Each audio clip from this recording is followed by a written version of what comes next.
off all these siege tanks now. Those drones really desperately trying to run for their lives. There's Wednesday Night Starcraft. This is a map that you might have seen in a few different tournaments, but hasn't made its way to the ladder yet. Looks sort of similar to if you were on the western and northern positions on Metropolis. Sort of has that feel to it, where you're able to take a pretty easy second, and then the third is a little bit farther away. But there's a lot of open space in the middle of the map. It'll be interesting to see how players tend to use that. There's a lot of different paths of attack. There's ramps and things, so there could be some fun engagements out on this map, and it's really going to come down to the players to control their army well and only engage when it's really fortuitous for them to do so. As we have the let's do the intros here as we explore the map a little bit. All right, over here at what I will call the 12 o'clock or 1 o'clock position, we have GosuYata spawning as the blue Protoss. Meanwhile, we have the red Zerg DaiSuki from vVv here at what I'll call the 8 o'clock position. Now, I'm just trying to take a look at this map. It looks like there are only 2 spawning locations. Am I correct in that assumption? Yep. All right, so only 2 spawning locations. The Overlord already making his way out across the map.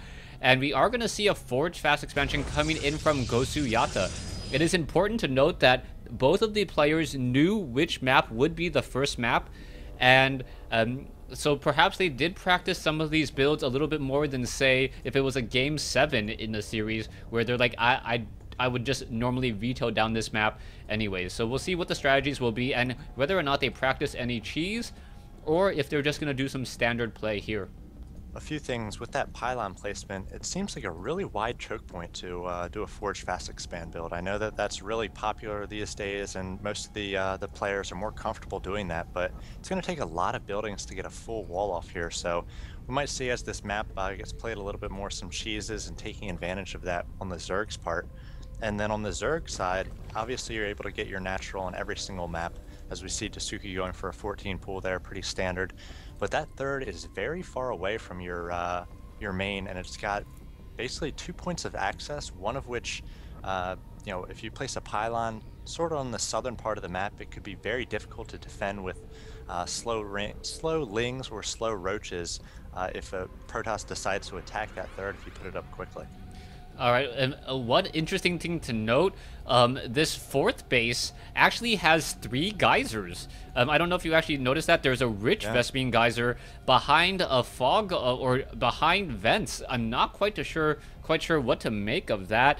Perhaps it's a little bit more difficult to warp in buildings there or put in a natural defense, perhaps missile turrets, photon cannons, spore crawlers, in order to handle any air units coming in from that side, as we now see GosuYata pretty much trying to deny the natural expansion, and DaiSuki will be able to get some damage on that probe, and he does grow up to be a hatchery. The probe moving a little bit too far away. It is going to be that Forge Fast expansion, as we mentioned earlier. GosuYata did set down a second pylon. I like this play. It does allow for a 1 photon cannon to be powered by 2 pylons, so there isn't any Artosis pylon on that front door. Right. But still, that pylon is susceptible to Baneling and Roach play. They can bust through a pylon a lot faster than a Gateway or Forge, some of those higher HP buildings. And it's interesting that DaiSuki made 4 lings here. Typically, we see just 2 lings coming out to kill the probe that's harassing your natural and the third, and then sort of take map control a little bit. DaiSuki's got an Overlord flying right into a photon cannon, so that's no good there. He turns that right around. But it'll be interesting to see how he uses these 4 lings. Already he's taken the center tower. He's got a ling in the south chasing another probe, and then 2 more in his natural, maybe perhaps to deny some scouting information, as he has gotten up a gas at this point. Yeah, getting up that gas, always really important. You can see DaiSuki has transferred 3 more, transferred 3 drones on gas right now. Hasn't started the metabolic boost. Meanwhile, GosuYata only running off of 1 gas right now. No, 2 gas. 1 at the main, 1 at the natural. He is getting out that Cybernetics core. He should be able to get some sentries and also chrono boost out that warp gate tech, as we now see a probe may get taken down here at the 3rd base location. A Zergling now trying to chase. It looks like the Zerglings will cut it off. And no, GosuYata may be able to get away. Already back up to 11, 12 shields. And that probe is going to be able to slip by just enough shield points. And interesting here that DaiSuki went for gas before throwing up his third, which is going up just right now. He got that 100 gas so he can start speed, which he did as well a little bit earlier. Oftentimes we see Zerg going for that early gas, or not early gas, the early third, and delaying the gas till they have about 36 to 40 drones. So he actually got gas up and running around 25 drones, a little bit earlier than we typically see. So again, the decision to go for 4 lings rather than 2 at the start, I know it's just 50 minerals and 1 larva, but it can be a pretty huge deal. And then getting this early gas as well, going to give him a lot of speed and map control. He's going to know what's happening on this map and in the early going pretty much at all times. So we'll see if that information, pays off, allows him to see an early timing push, take down a proxy pylon or anything in the early going. All right, DaiSuki now following up those initial 4 Zerglings with about 10 more now. So those 10 Zerglings will be able to get a lot more map control. You can see creep tumors are starting to be spread. That third base, as you mentioned earlier, is a little bit further away. What was that? We got a roach horn going down. Still just the 1 gas though, so I'm sort of questioning that decision. But he might be trying to use these lings to deny map control. A lot of times that's a good strategy. Killing this this zealot and then getting roaches and ferrying them across with that lack of vision by the Protoss. But he just doesn't have the gas to follow up here with a big push, as he does take back the center of the base or center of the map.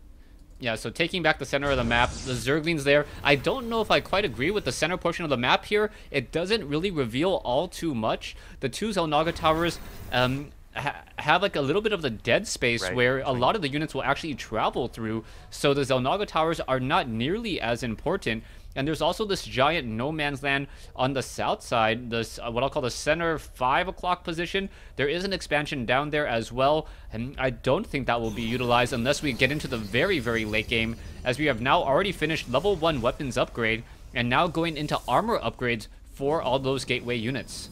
It looks like Yata going for a Colossi build here, as he's got all these sentries pushing out. Warp Gate Tech just now finishes. He only does have 4 Warp Gates, so this is just going to be a little bit of a poke, if anything. Sets up a pylon on the outside of the base there. Perhaps might be establishing his third. Yeah, there it is, the third going up on that high ground base. And that one might be a little bit safer position. It's just got 1 entrance, and if you're able to throw a pylon or a building or 2 there, you can continue a wall off and use your sentries. Back at DaiSuki's base, we've got a ton of lings coming out. Another about 25 on the way here. And so far, he's got 14 on the field, so he's going to be up to about 40 in just a moment. He's going to be ready for a big counter flank here. All right, one thing I will have a little bit of a curious action. There's a lot of Zerglings on the map, but we're going into missile upgrades. We are transitioning into roaches, and now taking a look at the map here, I believe the expansion, this rich Vespian Geyser for GosuYata, this is actually a little bit more in favor of Protoss or Terran. They generally want to expand. They want to close in on that distance towards Zerg. That's why GosuYata can take this higher, richer Vespian gas third. Meanwhile, we saw that DaiSuki had to expand away and doesn't want to perhaps overexpose himself, since he can't really use too much SimCity in order to, wall off units with Warp Gate Tech and units already moving in. And a nice position here on the observer by Yata, right outside of his base. He's going to be able to see these units before they get to his forces here. And he's doing a brilliant job of continuing this wall up, as we've got a big Zergling run by here. And there's no Colossi out yet to kill these lings. There it is, and the lings might get a nice surround on it. The Colossi will go down immediately if it's not microed. It needs to get up on that ledge, but it will go down. The lings coming in here, they are 0-0 upgraded, so not going to do too well against these 1-1 gateway units. And DaiSuki losing a lot of lings there, not doing a ton of damage. The roaches coming in from behind, hoping to force down or focus down a few of those high cost units like those sentries, but Yata really trading well there. DaiSuki's still ahead in terms of army, in terms of supply, but Yata did a really nice job of maintaining a big army there and just lost the 1 Colossi. Yeah, that was not actually a good trade for DaiSuki at all. If you take a look at the total losses, about an 800 resource difference. And even though DaiSuki does have a slight supply advantage, it's going into those non-supply effective roaches right now. There are a lot of roaches on the field, and that's one of the things where as a caster, you got to make sure that you don't fall into it, or as an observer, you don't fall into saying, okay, DaiSuki has the larger army, because he really doesn't. If you take a look at the overall cost, accounting for gas, we are about even though there's a 20 supply discrepancy between these two bases. And the army of Yata is actually going to be stronger as well, because he's got the upgrades. 1-1 finished already, and we do have Overlord drops finishing up here. So DaiSuki, I think, is going to do a Doom drop into the base of Yata. That's going to be pretty good. He's going to be able to fight away from cannons. He still has to try to focus down the 1 or 2 Colossi, which Yata has, so that they don't just tear apart those 0 armor lings. We do have a ton of Overlords picking up the entire army, but here's Yata going to be doing a little bit of a focus fire down on these Overlords, trying to take down units, and it looks like DaiSuki going to turn around and fight. How will it go? All right, this is not looking good at all. Roach is now trying to drop in here. No banelings in this at all. And DaiSuki really just dropping Roaches for no real reason other than perhaps to focus down the Colossi. Roaches are now making their way in, and somehow these 1-1 upgraded Roaches are dealing enough damage to force Yata to pull away, and I don't know what to make of that. Ton of Yata supplies actually harvesters, 72 to 60. So DaiSuki got on 3 bases and just 60 harvesters, and has just been pumping nothing but lings and roaches, really low upgraded lings and roaches, and he's just chipping away at the army for Yata. Yata is just 115 supply. He's got 1 Colossi going up against all these very heavy HP and armored roaches, and as long as DaiSuki is able to get in there and focus down the Colossi before they do too much damage, he's going to look really good in this game, taking down the 3rd there. So Yata's got 70 probes now, or 52 probes on these 2 bases, and he's really in a bad position. All right, what's going to see? Once again, just getting a lot of Overlords, loading them up. The Stalkers really don't know which one's to focus down, as the Roaches are just continuing to push. No more force fields, so with no force fields, not quite sure what to happen here. Overlords dropping straight up on top of those Stalkers. The Stalkers do have Blink. Both sides trying to fight. A Colossus once again gets taken down in transit, and GosuYata is losing this battle here, even though he did have superior upgrades. That was for a short while, as now 19 more Roaches coming into the field. Yeah, 20 Roaches, level 2 missile attack about to finish, and Yata basically reinforcing off of, looks like 7 gates at this point. He really can't afford to get out more Colossi, as he's just spending more and more minerals on now sentries, trying to hold off the next big attack. DaiSuki might be waiting for his reinforcements here before he does decide to engage. We've got the Hail Mary play coming in with the Dark Shrine, and so if Yata is able to sort of withstand this next attack and then do damage to the economy of DaiSuki, which is pretty weak, just the 60 drones with DTs, then he could perhaps get back in this one, but he's in such a bad spot. All right, we'll see what's going to happen next. DaiSuki feigned a Doom drop. All the Stalkers are deep inside his own base, and now we may have an attack once again on the front door. Cancellation of the Nexus here. Roaches could just perhaps pound on that front door, but no, the Stalkers are getting back into position once more. Gateways could be taken down. Pylons getting destroyed, as we now see a couple force fields, more of a knee-jerk reaction, and DaiSuki keeps on feigning that, hey, I'm gonna drop. Are the Stalkers gonna be able to get up there in time? It looks like the buildings are in the wrong spot here, and GosuYata in a bit of trouble, as Roaches are now being dropped straight inside the base. Again, the Dark Shrine about to finish, so he might be able to defend with some DTs. We've got more drops coming in right on top of the Colossi. He's going to try to focus down that 1 Colossi, already with 17 kills, so worth its weight in gold and minerals at this point. We've got DaiSuki continues to reinforce, more lings, more Roaches on the way.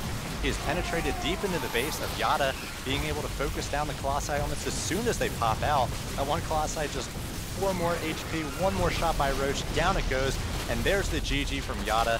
A crazy early game 1 victory there from DaiSuki. I didn't think he had it in him, and didn't think those drops were going to work. Yeah, that was some of the strangest play I've seen in a Zerg versus Protoss, dropping Roaches straight up on top of those Colossi. I guess it actually messes up a little bit of the AI